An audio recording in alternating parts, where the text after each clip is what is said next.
할렐루야. 예, 지난 한 주간도 여러분 승리하셨습니까? 아멘. 날마다 여러분 힘내시고 예수 이름으로 승리하시기를 주님의 이름으로 축복합니다. 여름의 늦더위가 물러간다는 처서가 지났음에도 불구하고 계속해서 좀처럼 꺾이지 않는 폭염 때문에 얼마나 고생 많으셨습니까? 그러나 오늘 예배와 이 말씀을 통해서 지친 몸과 마음이 치유되고 위로받고 회복되는 놀라운 은혜 시간이 되시기를 주님의 이름으로 축복합니다. 식물학자들에 의하면 나무의 이 나이테는 나무의 성장에 관한 자서전이다라고 말합니다. 왜냐하면 이 나이테를 보면 홍수, 병충해, 번개, 산불이 났을 때를 정확히 또 알 수 있기 때문입니다. 마찬가지로 우리의 인생을 살다 보면 과거의 일이지만 수많은 시간이 지나갔음에도 불구하고 그 상처가 아직도 내 마음에 또한 내 감정에 돌덩어리처럼 박혀 있어서 현재 삶에 얼마나 지장을 주고 어려움을 주는 일이 많습니까? 이것이 우리의 상한 마음이고 또한 내면 깊은 곳에 뿌리 잡은 그런 쓴뿌리요 마음의 암덩어리입니다. 결코 쉽게 지워지지 않습니다. 여러분, 이 세상에 상처 없는 영혼은 단 한 명도 없습니다. 예수님을 믿지만 또한 마음과 감정에 탈이 난 그리스도인들이 참 많습니다. 교회를 다니고 수많은 말씀들을 듣지만 마치 그의 마음은 앙상한 가지와 같은 분들이 참으로 많다라는 겁니다. 왜 그럴까요? 왜 우리는 늘 예배드리고 기도하고 말씀 읽고 말씀을 듣기도 하고 그렇게 살아가는데 왜 그런 어려움이 있냐 이 말이죠. 그것은 마음에 상처가 있기 때문입니다. 상한 마음으로 살아가면 참 우리가 믿음 생활하면 있었어도 참 그 고비를 넘지 못할 때가 너무나 많다라는 겁니다. 누구한테 상처를 받습니까? 먼 사람입니까? 그렇지 않죠. 가까운 사람에게 우리는 주로 상처를 받습니다. 가족, 친척, 친구들, 지인들, 또 심지어 옆에 있는 우리 성도들에게도 상처를 받기도 합니다. 이로 인해서 우리 안에는 원한과 분노심과 거절감과 그런 용서하지 못하는 그런 마음들이 마음 한구석에 탑처럼 쌓여가는 것을 우리는 가끔 확인하면서 깜짝깜짝 놀래죠. 그런데 여러분, 이렇게 쌓여진 이 원한들이, 이 상한 마음들이 스스로 이렇게 제거되고 사라지면 참 좋겠지만 이것이 쌓여져 가면서 어느 순간에 화산처럼 폭발하고 버리기 때문에 매우 위험하다라는 겁니다. 그 상처로 인해서 우리가 사실 연락하지 않는 그런 지인들도 많지요. 심지어 가족까지도 연락하지 않는 그런 상황도 있습니다. 여러분, 이처럼 내 안에 상한 마음을 치유하지 않고 끙끙 앓고 살아간다면 시간이 해결해 주겠지 이런 막연함으로 지나간다면 결국 나도 다른 누군가에게 또 그런 상처를 줄 수밖에 없는 것입니다. 그렇게 되면 우리가 과연 하나님의 자녀답게 또 믿음의 사람답게 살아갈 수 있을까요? 어느 정도는 살아갈 수 있겠지만 어떤 지점에 가면 폭발해버리고 또 상처를 줄 수밖에 없는 것이고 그 상처 때문에 우리가 더 고통스러워할 수밖에 없다라는 겁니다. 어쩌면 이런 상처가 우리 신앙에 아주 큰 걸림돌이 되고 마는 것입니다. 며칠 전에 어떤 성도님이 가시에 찔렸다고 했습니다.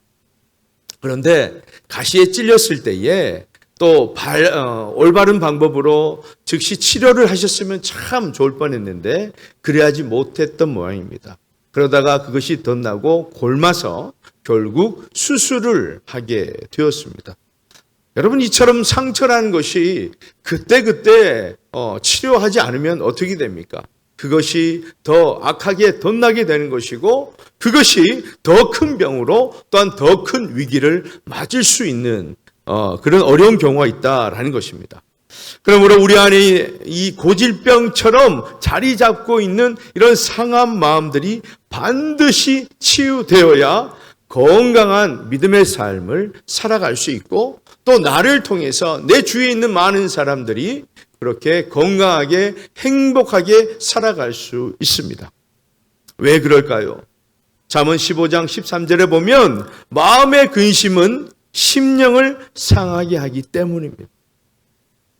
오늘 에베소서 말씀은 신앙을 지켜나가기 위해서 부단히 노력하고 애쓰는 그런 많은 그리스도인들, 특별히 오늘날 저와 여러분에게 어떻게 하면 우리 안에 나도 모르게 자리 잡고 있는 이 상한 마음들이 치유되어서 건강하게 신앙생활할 수 있는지에 대해서 말씀하고 있습니다. 오늘 말씀을 통해서 우리의 상한 마음과 우리의 보이지 않는 그런 찌꺼기들까지 다 치유가 되어서 새롭게 시작할 수 있는 저와 여러분이 될 수 있기를 주님의 이름으로 축복합니다. 그러면 어떻게 상한 마음의 치유를 경험할 수 있을까? 세 가지로 보면, 첫째는 모든 악한 감정들을 다 버려야 합니다. 우리 다 같이 31절 말씀 함께 읽습니다. 시작. 너희는 모든 악독과 노함과 분냄과 떠드는 것과 회방하는 것을 모든 악의와 함께 버리고. 아멘. 성령에 의해서 인침받은 성도가 동행하시는 성령을 근심케 하지 않고, 또한 상한 마음이 치유받기 위해서는 버려야 할 6가지가 있다라고 말씀하고 있습니다. 한 가지씩 살펴보면요. 첫째, 이 악독은 날카롭고 도끼가 있는 마음입니다. 둘째, 노함은 격하게 끓어오르는 분노하는 마음입니다. 셋째, 분냄은 이 노함과 조금 비슷해 보이는데 겉으로는 비슷합니다. 그러나 이 분냄이라는 것은 상대에 대해서 복수를 하고자 하는 그런 내면적인 깊은 적대감을 말하는 것이죠. 그러니까 노함보다 더 무서운 것이 분냄이다라는 겁니다. 넷째, 떠드는 것은 단순히 소리를 내어서 말하는 그런 행위를 말하는 것이 아닙니다. 그것이 아니라 적대적인 감정이나 의도를 가지고 상대에게 대해서 악한 말을 퍼붓는 그런 행위를 말하고 있습니다. 다섯째, 회방하는 것은 타인에게 욕설이나 조롱하는 말, 또는 하나님을 모독하는 말을 말하는 것입니다. 여섯째, 모든 악의는 이 앞에 5가지를 포함시키면서 인간이 지닐 수 있는 온갖 종류의 나쁜 감정을 지칭하는 말입니다. 그런데 여러분, 이 악한 감정을 어떻게 하라고 말씀합니까? 아르테토, 버리라, 그렇게 말씀하십니다. 여러분, 버리라라는 것은 제거하다, 치워버리다, 없이 하다라는 뜻이죠. 미국 심리치료센터에서는 이 상한 마음을 치유하는 방법을 3가지로 말합니다. 자신의 내면에 있는 감정을 발견해야 하고, 또 두 번째는 발견한 그 감정을 받아들여야 한다라는 겁니다. 인정해야 된다라는 것이죠. 그리고 그 감정을 분출해야 된다라는 겁니다. 즉, 버리라는 것이죠. 그럼 어떻게 해야 되는 것인가? 여러분, 우리나라 사람들은요, 다른 나라 사람들과 비슷할 수 있지만, 우리나라 사람들은 비교적 이 유교의 그런 체면 문화가 있습니다. 자존심 문화가 있다라는 거예요. 또 지역마다 또 특성이 있죠, 사람들. 그런데 대부분의 사람들이 자신의 감정을 인정하지 않는다라는 겁니다. 내가 지금 슬프면 슬프다고 인정해야 되고, 내가 지금 화가 났으면 화가 났다고 인정해야 된다라는 거죠. 그런데 우리 자존심 때문에 그렇게 하지 않는다라는 겁니다. 나는 괜찮다, 그렇게 생각한다라는 거예요. 그러다 보니 그런 상한 감정들을 인정하지 않으면, 발견을 하고 인정하지 않으면 버릴 수가 없다라는 겁니다. 분출되지 않기 때문에. 그래서 상처가 잘 치유되지 않는 것이죠. 저와 여러분의 몸에 어떤 상처가 있습니다. 빨리 치료를 해야 되는데 병원에 가서 의사에게 보여야 돼요. 그런데 나는 괜찮다, 괜찮다 그러면서 집안에 꽁꽁 숨서 있으면 누가 그 상처를 알까요? 치료되지 않는 거예요. 오히려 더 큰 병으로 위기를 맞을 수 있다라는 겁니다. 그러면 그 상한 감정들을 어떻게 버려야 하는가? 가까운 사람들에게 우리는 자신의 감정을 분출하면 상대방 큰 상처를 받죠. 대부분 사람들이 그런 경우가 많습니다. 가까이 있는 사람, 나에게 편한 사람, 아내나 아니면 우리 가족들이나 아주 편하게 지낸 친구들한테게 그런 감정을 폭발해 버리는 것이죠. 분풀이를 해 버린다라는 겁니다.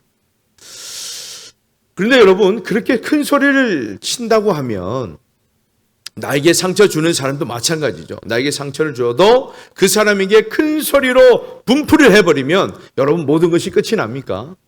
시원해집니까? 올바른 분출 방법이 맞냐 이 말이죠.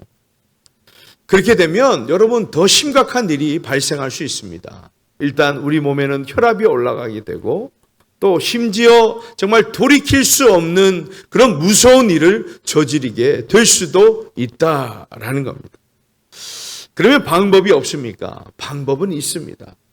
이 방법은 우리 모두에게 은혜를 주시는 방법이에요. 하나님을 찾고 부르짖는 것입니다. 우리의 상한 마음을 내어놓는 것이에요. 목사님 진짜 그게 맞습니까? 모든 목사님들이 그렇게 질문해 보면 이런 말씀을 하시죠. 하나님을 찾고 부르짖어라. 하나님께 모든 것을 내어놓아라. 그렇게 답을 말해 줍니다. 그런데 여러분, 그게 답입니다. 여러분은 답답할지 모르겠지만 그게 답이에요. 왜요? 여러분, 우리 하나님은 어떤 분이십니까? 저와 여러분을 창조하셔서 저와 여러분이 어떤 사람인지, 어떤 성향인지, 어떤 기질인지 다 알고 계십니다.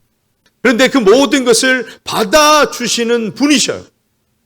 하청 앞바다보다 더 깊고 넓으신 분이 우리 하나님이십니다. 그래서 우리 하나님만이 우리의 억울하고 상하고 힘든 모든 마음과 감정들을 토로할 때에 우리 하나님만이 감당하실 수 있다라는 겁니다.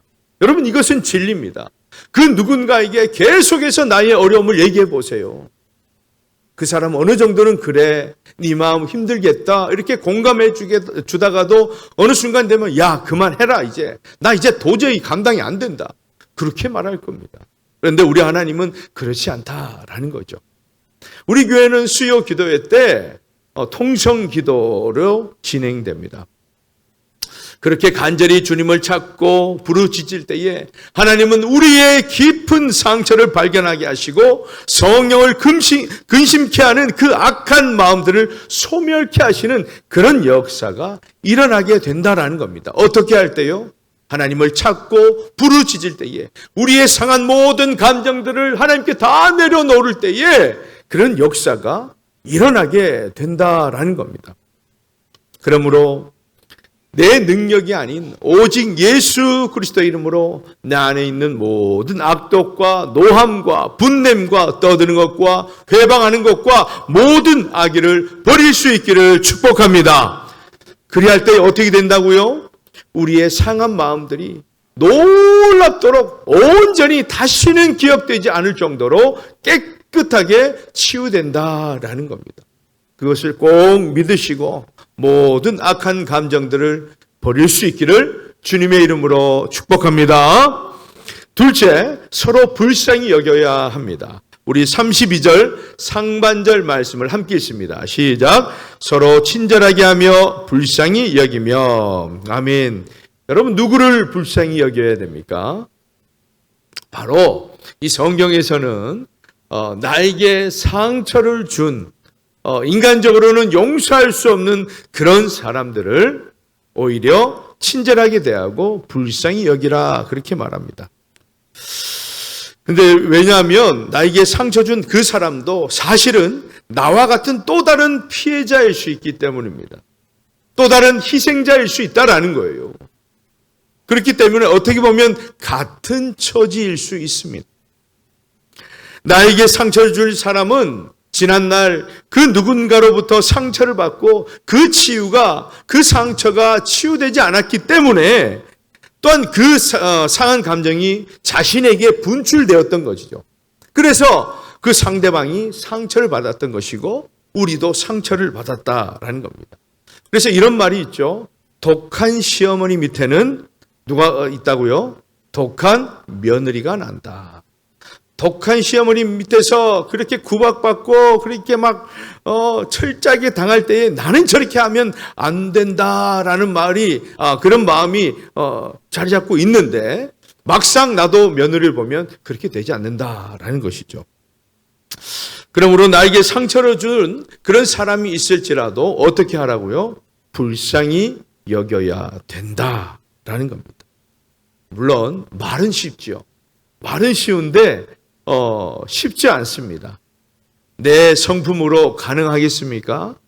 우리가 좀 착하게 산다고 좀 좋은 마음을 먹는다고 해서 이게 가능할까요? 쉽지 않다라는 겁니다. 저도 예전에 믿었던 사람들에게 상처를 받았던 적이 있습니다. 정말 형제처럼 지냈어요. 그래서 제가 내일 모레 등록금을 내야 될 그런 돈을 가지고 있었습니다. 뭐 형제같이 지내니까 뭐 그런 사정도 다 알겠죠. 그래서 그 형님이 저에게 말합니다. 야, 며칠 후에 반드시 줄 테니까 이거 좀 급하게 좀 쓰자. 그래 했던 거예요. 그러니까 저는 아무런 의심 없이 그래 형 그때만 주면 돼 라고 딱 줬더니 그날부터 연락이 되지 않는 겁니다. 여러분 엄청나게 저는 마음이 상했어요. 충격을 받았습니다. 아무리 연락을 해도 받지 않고 등록일이 지나도 심지어 연락이 안 되는 겁니다. 어떻게 하다가 그 사람을 만나게 되었는데 참 가슴이 아프고 여전히 제 안에 있는 그 상처 때문에 그 사람을 용서하기가 쉽지 않았습니다. 또한 가족처럼 지냈던 그런 사람이 있었는데 한순간에 뒤통수를 치고 정말 흔적도 없이 사라졌어요. 저는 정말 죽은 줄만 알았습니다. 그래서 얼마나 그 사람을 생각하면서 기도하고 걱정을 했는지 몰라요. 그런데 한 몇 년 뒤에 딱 보니까 엄청나게 저의 뒤통수를 치고 잘 먹고 잘 살고 있더라고요.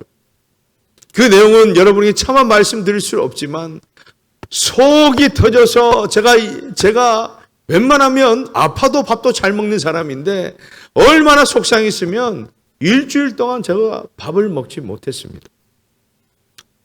그러면서 대인 기피증까지 오고 만나는 사람과의 그런 불신이 저절로 생기기도 하고 참 힘들었던 시간들이 있었습니다. 그런데 여러분 참 이상한 것은요.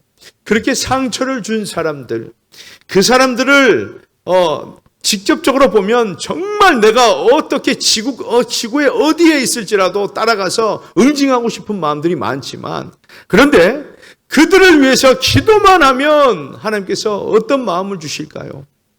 하나님, 제가 이 사람들을 어떻게 끝장을 내야 될까요? 그렇게 기도하면 하나님께서 그래, 이 사람을 데리고 와서 이렇게 해서 작살내면 참 시원할 것이다. 이런 방법을 가르쳐 주시면 얼마나 좋겠습니까? 그게 아니라 하나님은 내가 너를 불쌍히 여김같이 너도 그렇게 하라. 그렇게 말씀하시는 겁니다. 그리고 하나님께서는 제 마음에 위로와 평안을 주셨습니다.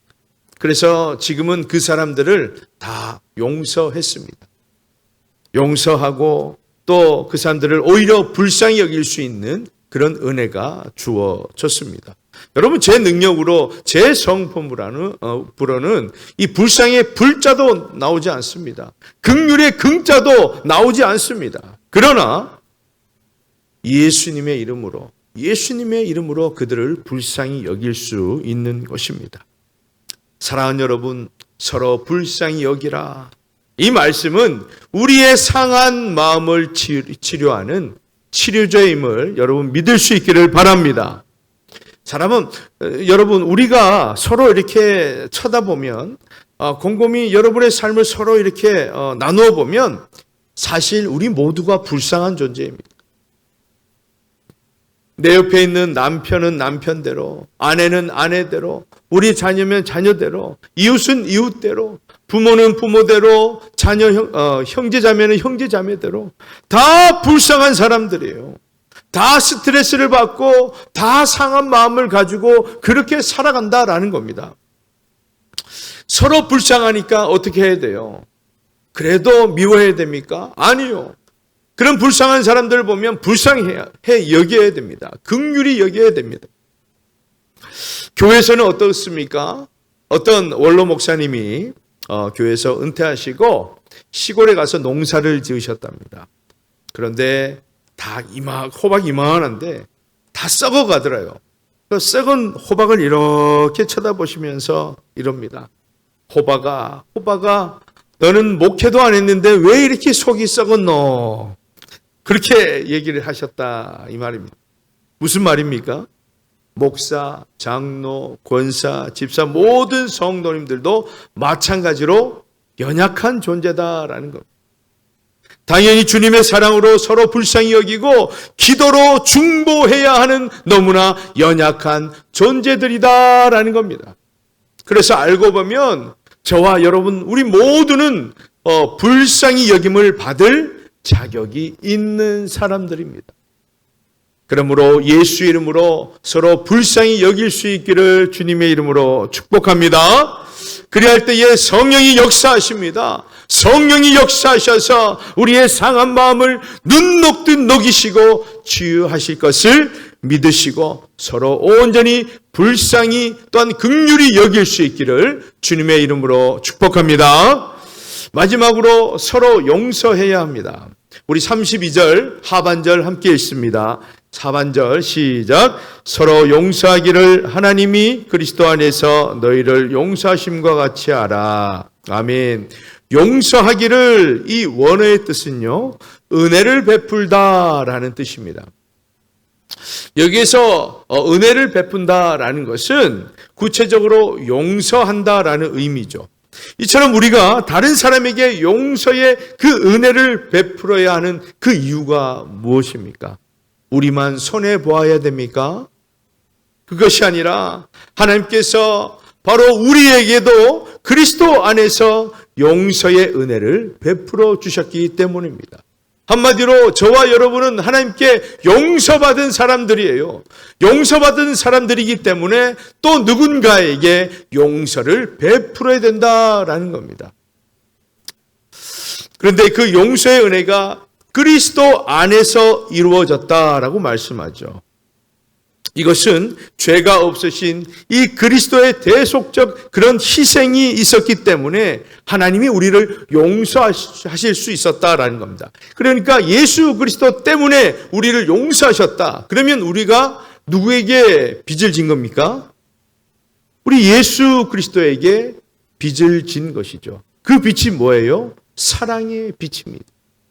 그렇기 때문에 그 사랑의 빚을 어떻게 갚아야 됩니까? 다른 사람들을 정말 인간적으로 볼 때는 용서받지 못할 사람들을 용서하는 것이 바로 사랑의 빚을 갚는 것입니다. 그래서 여러분, 우리가 살아가면서 물론 우리가 10명 가운데 10명 모두를 용서할 수는 없습니다. 그죠? 그러나 이 하나님의 그 용서를 기억하면 기억할수록 하나님의 마음을 품는 사람이면 이 10명을 다 용서할 수 있습니다. 그런데 이 용서를 우리가 베풀게 되면 누구에게 빚을 갚는 것이라고요? 우리 예수님께 빚을 갚게 되는 것입니다. 그런데 우리가 용서의 빚을 은혜를 입었음에도 불구하고 나는 입었는데 다른 누군가에게는 용서하지 않는다면 그것은 어떤 사람입니까? 배은 망덕한 사람이죠.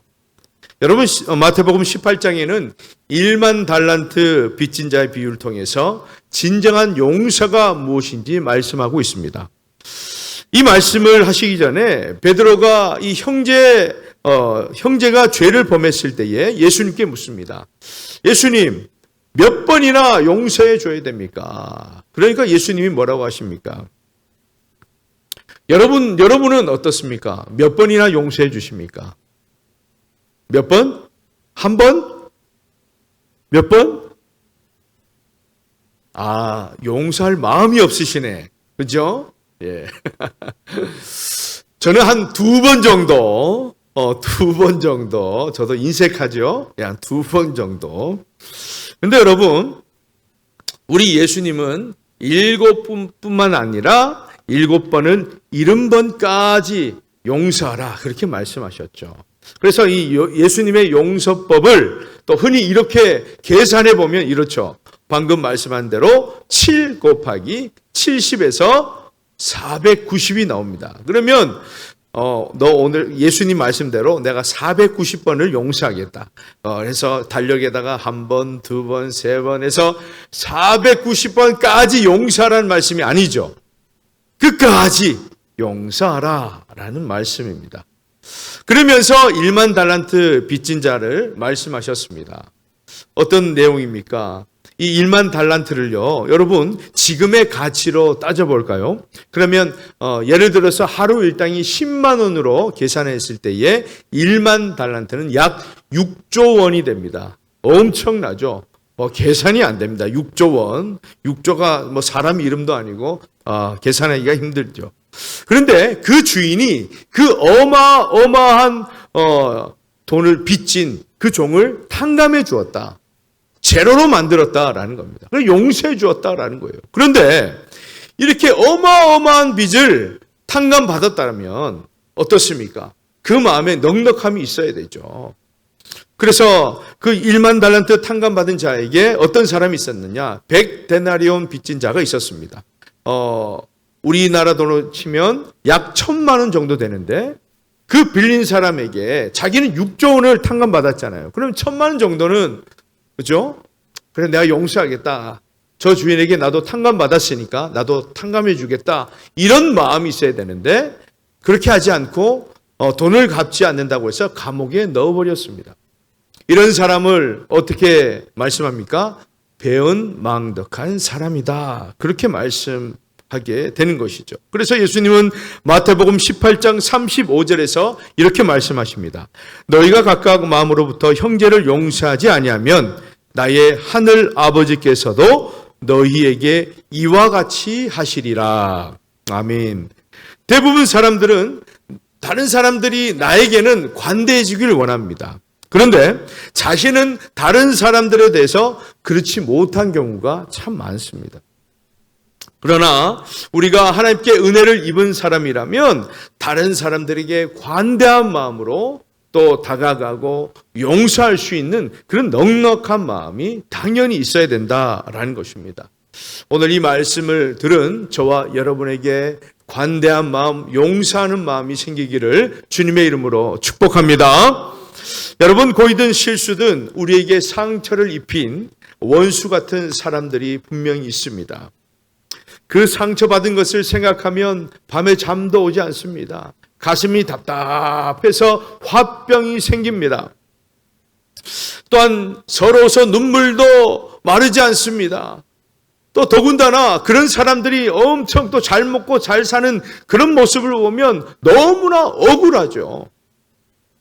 그런데 예수님께서는 7번씩, 70번씩 그렇게 용서하라, 끝까지 용서하라 말씀하십니다. 어떻게 그런 원수 같은 사람들을 용서할 수 있겠습니까? 우리가 예수님도 아닌데 말입니다. 그렇습니다. 여러분 인정해야죠. 우리 성품으로는 용서할 수 없습니다. 그러나 하나님께서 무엇을 생각하라고 하셨습니까? 하나님의 용서를 생각하라고 하셨습니다. 그러니까 우리는 이 십자가를 바라보면서 그냥 십자가구나 라고 생각하는 것이 아니라 저 십자가의 사랑을 보면서 나를 용서하신 저 십자가의 사랑, 그 끝없는 사랑을 우리는 가슴 깊이 새김으로써 우리 안에 있는 모든 상처도 저 십자가의 사랑으로 지워질 수 있고 용서할 수 있는 것입니다. 그러면 그 용서가 여러분 어쩌다 보니 해주신 그런 용서입니까? 로마서 5장 8절에 보면 우리가 하나님과 원수되었을 때에 그 아들의 죽음으로 말미암아 하나님께서 우리에게 대한 당신의 사랑을 확증하셨다라고 말씀하고 있습니다. 우리 죄에 대한 모든 형벌과 저주를 독생자 예수님의 죽음으로 용서하셨다라는 거예요. 여러분, 사랑하는 그 자녀의 죽음으로 저와 여러분을 구해 주셨다라는 거예요. 용서해 주셨다라는 겁니다. 이보다 더 큰 사랑이 어디 있습니까? 이 사랑을 기억할 때에, 하나님의 그 용서하심을 생각할 때에 우리는 나를 괴롭게 하고 상처 준 그 사람을 용서할 수 있다라는 겁니다. 그것 또한 믿음의 차이일 것입니다.